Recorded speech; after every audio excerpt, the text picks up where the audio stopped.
Mi nombre es Elizabeth Amairani Anaya Cruz, soy estudiante de la Facultad de Turismo y Mercadotecnia y en este video hablaré acerca de información reservada.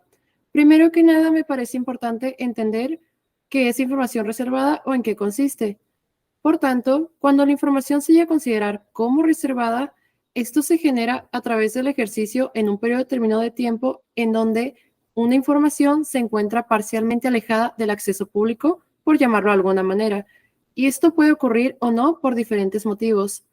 Por tanto, como entendimos, para que una información se considere reservada, simplemente es el ejercicio, como el verbo lo indica, reservar, mantener esa información para nosotros y que se encuentre alejada del acceso público. Para aclarar que una información se encuentra reservada, esto no significa que sea por completo, si bien puede ser una gran parte o también una parte muy pequeña de contenido. Sin embargo, esto es de manera total o parcial. Por tanto, el titular del área de sujeto, por obligación, deberá atender al título sexto de la Ley General en caso de que desee reservar algún tipo de información. Aquí se tiene que aclarar que los documentos clasificados deberán llevar una leyenda en donde se indique tal carácter como su fecha y clasificación, el fundamento legal y, en caso de tenerlo, el periodo en que se mantendrá reservado. Es decir, los documentos que se deseen reservar deben cumplir con dichos lineamientos para que puedan llegar a ser considerados como reservados.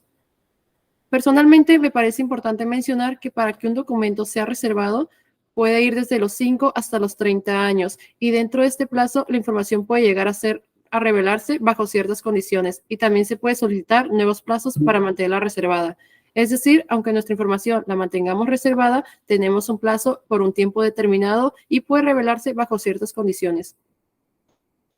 Para clasificar la información como reservada o como confidencial, también se le suele denominar de esta manera, el titular del área del sujeto obligado deberá atender lo dispuesto por el título sexto de la Ley General, en donde, como mencioné anteriormente, se disponen los lineamientos por los cuales dicha información puede llegar a ser reservada.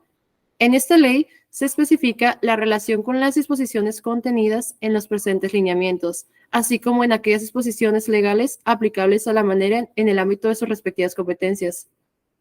Por tanto, dentro de estas últimas disposiciones, mientras no contravengan con lo dispuesto en la ley, se puede considerar como información reservada.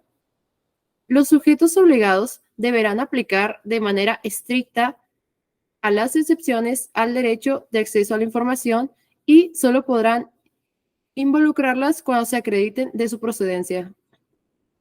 También es importante recalcar que los documentos no todos pueden considerarse como reservados. Hay excepciones como cuando se trata de violaciones a los derechos humanos o cuando la información esté relacionada con actos de corrupción de acuerdo a la ley. Para poder clasificar los documentos que sí puedan llegar a considerarse como reservados, se tiene que realizar un análisis caso por caso mediante la aplicación de daño y el interés público.